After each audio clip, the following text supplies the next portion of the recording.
Coach, why don't you get started with your thoughts on today's game? Credit to Kansas. They made winning plays late in the game, and made plays to really take us out of running great offense, and then on their offensive end, they were really committed to trying to get the ball where they wanted to, specifically as it relates to getting it inside to Lawson, which we obviously didn't do a good enough job on him. You look at the stat line, he pretty much dominated the game. 20 on 11 shots, 15 rebounds. So, however, I'll say this about my team. They embody the spirit that I want this program to be about. And they're doing probably one of the hardest things to do, which is not allowing the results to affect the process. They're trying to make sure that their process gives them a chance to affect the results. And that's what we talk about every day. At the same time, I don't want them to get comfortable with losing.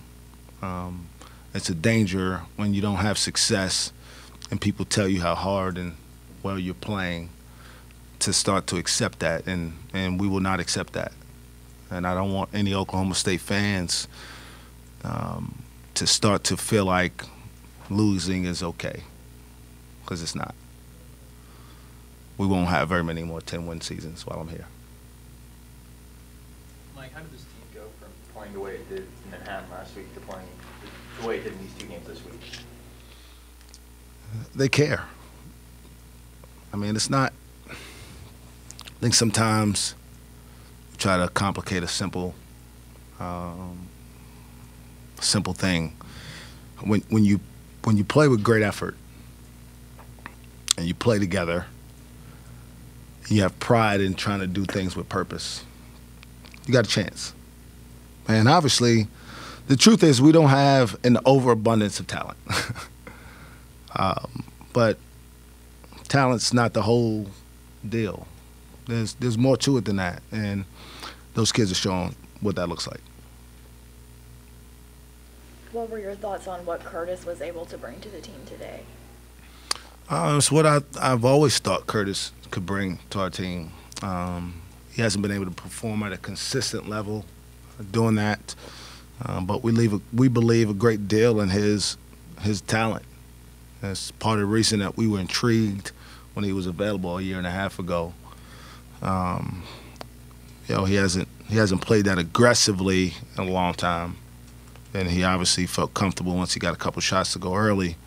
But like all the other kids, I'm just really proud that they're starting to experience a tangible level of success, at least from a competitive standpoint. But again, the losing part will change because we will change it. Talk about your team embodying the right spirit you offer the program. What does that look like from your perspective? Describe that. I mean, it looks like, I think, what you saw today. A team with 10 wins playing against a team who's won the league 14 straight years and in position, if they went out, to win it again. And we're not close to the race, but they didn't play like it mattered, you know. And you look over there, and Bill's done a tremendous job through some adversity of their own. They got 4 McDonald's All-Americans in their starting lineup.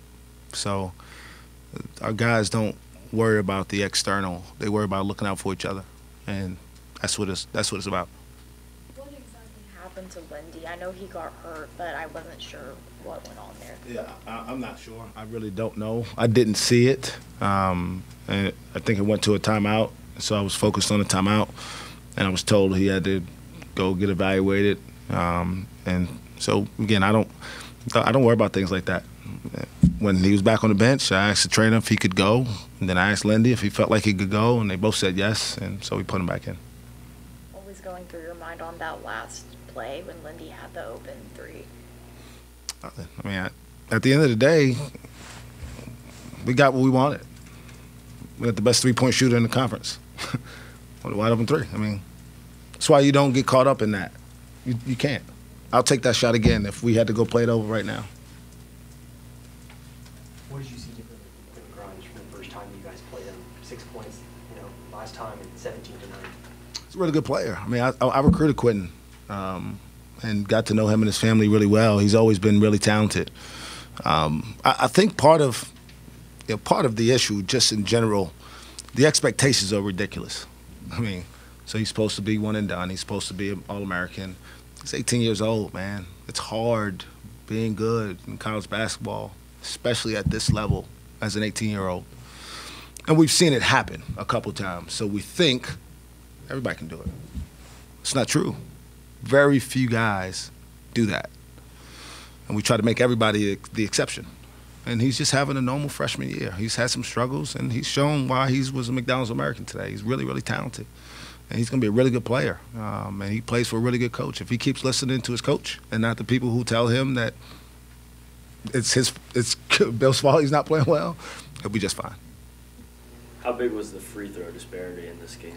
I don't want to talk about that. It's probably not smart. So I'm going to leave that alone. Like everything you said about sort of the effort and kind of the spirit of this team, when you think about the fact that none of these guys are seniors, does that excite you a little bit that there's not necessarily a restart with these guys? Yeah, it does. It does. It does because you can only, when you respond to the adversity the way they have, it can only benefit you, right? The alternative is a month and a half ago they say we can't win, which is what they were told. They believe it. And they start pointing fingers at why the success isn't happening, or they start to think about how they could make it good for themselves throughout this process. None of them have done that. Also excites me that the next way you build it is you got to have more people interested in coming to help you. We have that. So recruiting is a big deal in this thing, and recruits believe in what we're doing. So as much as what these guys are doing shows that this team has a pulse still. The fact that there's some really good players out there that are still interested in what we're doing at 10 and 19 now shows that we got a chance to really build something long-lasting. Mike, as far back as Kansas City at Big 12 Media Days, you brought Thomas Lindy and Cam along, sort of, these are my representatives, these are my guys. I want to ask how you think they responded in terms of adversity. You just referenced specifically those three and how important they've been since then, those programs. There's no chance, I shouldn't say no, I'm not a hyperbole guy, but very little chance those kids won't be really successful in their lives. Because this hardens you. This gives you a great perspective on bad things happen. And if you still control the things you can and you work as hard as you are capable of doing, then eventually you'll have the success that you're trying to achieve. They inspire me.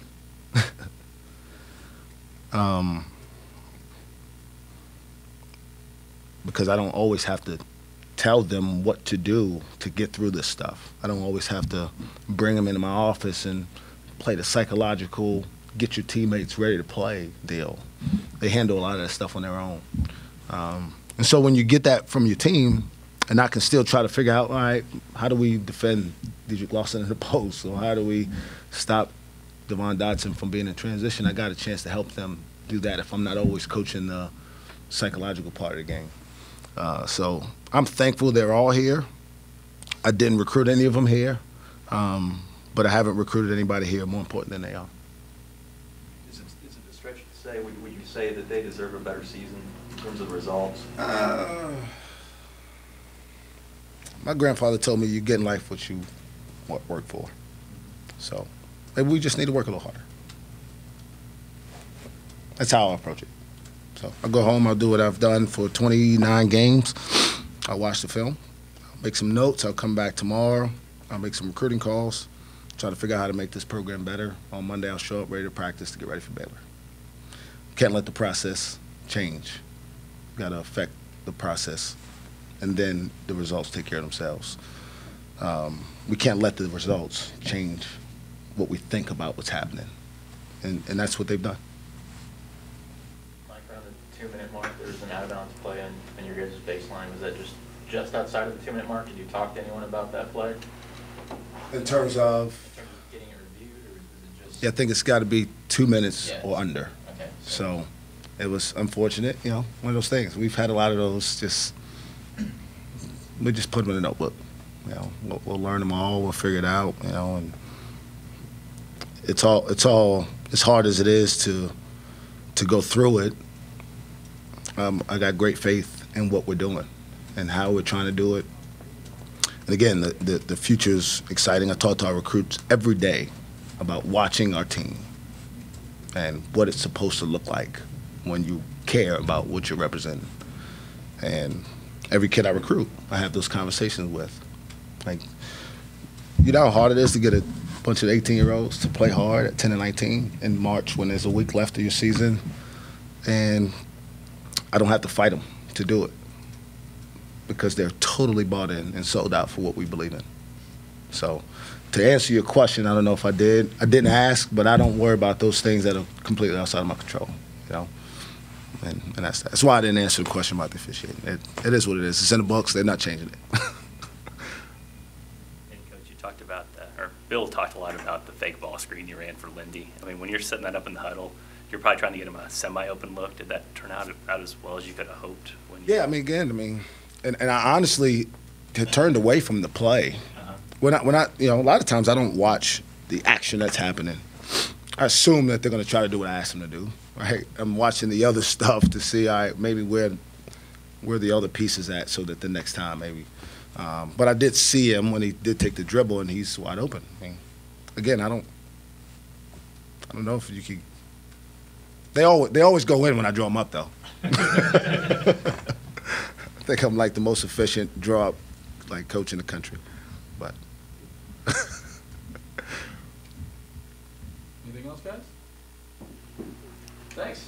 Thanks, guys. Thanks, Coach. He knocked him down. We had a lot of defensive lapses, which left him open, and he just knocked the shots down. This game, of course, was different from the first one. Despite against facing Duke, major- y'all were able to fight back throughout the second half. What do you think made this one different? I think our aggressiveness, you know, coming out early, I think we definitely try to set the tone, and we fed off of our fans a little bit too. You know, I think they brought great energy into this gym, and that definitely helped us.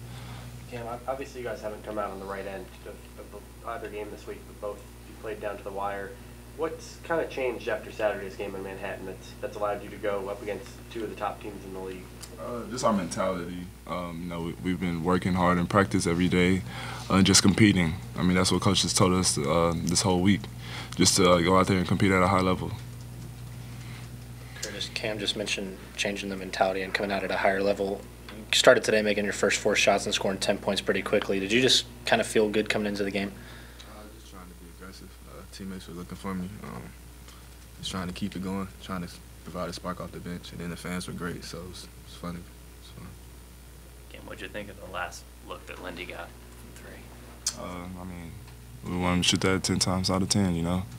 They're not all going to fall down, but, I mean, that was a great look. I mean, Coach drew up a good play, and it just didn't go our way this time.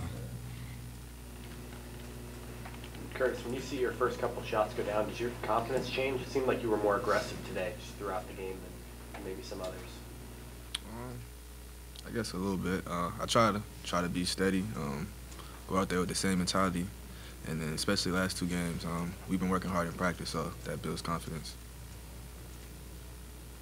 Cam, how frustrating is it to you guys the last 2 games you've played really well and taken these really good teams to the wire and not to come out with the win?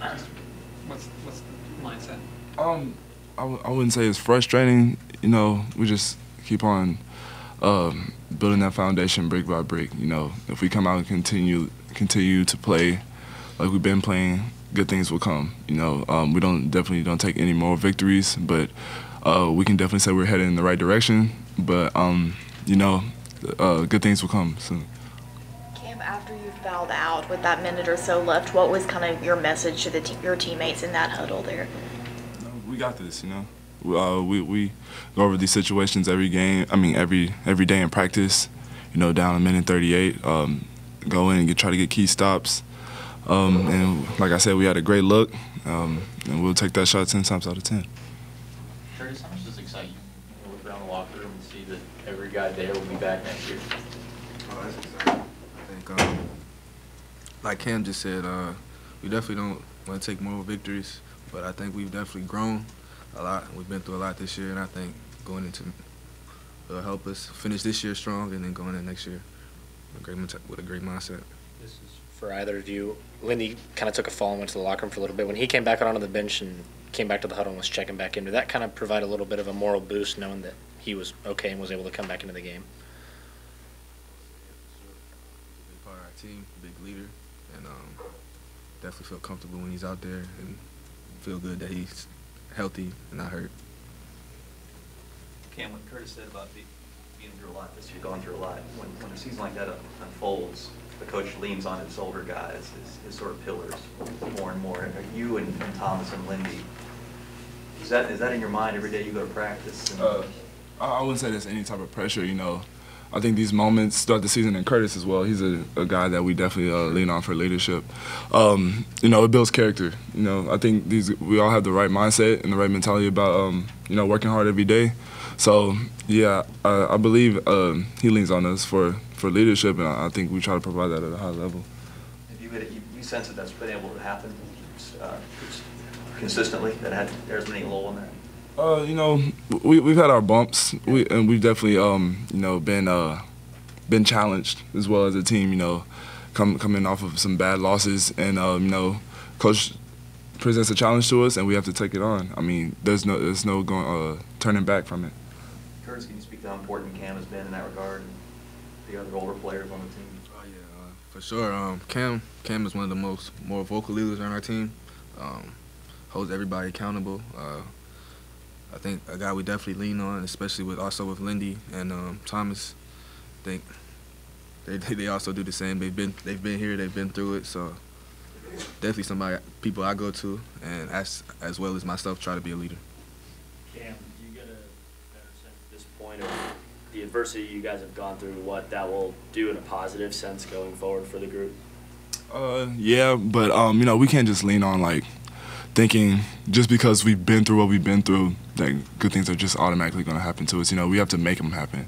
So, you know, as a team, you know, we have that in the back of our minds. We never forget it, but we continue to work on it and just let it be fuel for us going towards the future. Is there a silver lining, though, to that? I mean, maybe you guys wouldn't have had to have gotten as close as you have if not for going through this? For sure. I mean, you know, these times have definitely brought us together closer as a group, you know, a smaller group that is, but it's still a group that's been together. And, you know, we've created many memories throughout our challenges, you know, good and bad. And I think that we're trying to make the most of the season, that we can continue just to fight hard.